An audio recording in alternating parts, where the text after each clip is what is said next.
The Snowy River was once a wild, free-flowing watercourse that cut its way from Australia's alpine country down to the Victorian coast. In 1967, it was dammed and diverted for a massive hydroelectric and irrigation scheme. Since then, it has slowed to a trickle. As a young man, John Ekins was an active bushwalker and canoeist.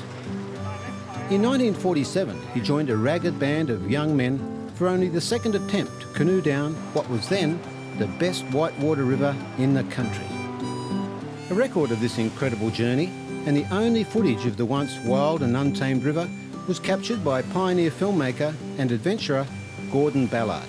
He decided he would hire a movie camera from a photographic shop in Sydney. I don't think the photographic shop owner knew where the camera was going. You had some very, very deep granite gorges where the water would just surge through. Some of them claimed the lives of a couple of canoes, not canoeists. Then it would open out into an open valley and things would be a bit gentle for a while. Nice, easy little rapids just to drift down. Then you'd find another gorge, sometimes a waterfall. You'd have to carry the canoes around the waterfall. Usually it'd take you a whole day to get your canoes from the top to the bottom. It would take 4 people, particularly if you left all your gear in it, that would make it doubly heavy to cart around. This was well before the days of fiberglass and certainly before the days of the indestructible plastic that they make canoes from now. Everybody used to make their own.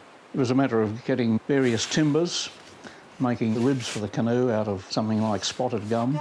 Then when the whole hull was made, you'd stretch a skin of canvas over it and glue that onto the hull, paint it, and there you have your canoe.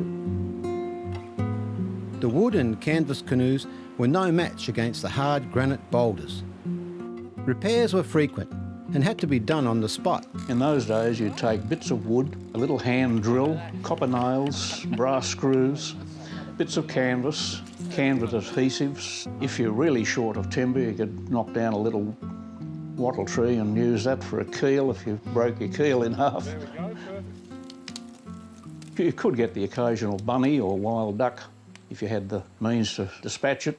Otherwise, you'd take a lot of dried food. Some of it was a bit awful, particularly the dehydrated mutton. And the powdered milk in those days, in the earlier days, was rather insoluble. You used to end up with great lumps. Nowadays, it dissolves very easily. I'm only guilty once of eating red-belly black snake.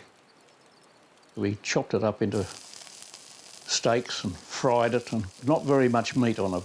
It's mostly skin and bone. That was before the days of snakes being protected species.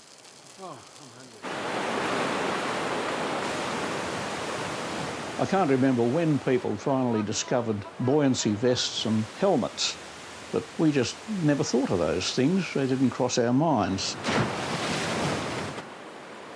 I think a lot of us that are still surviving today are probably, besides being very stupid, rather lucky to survive.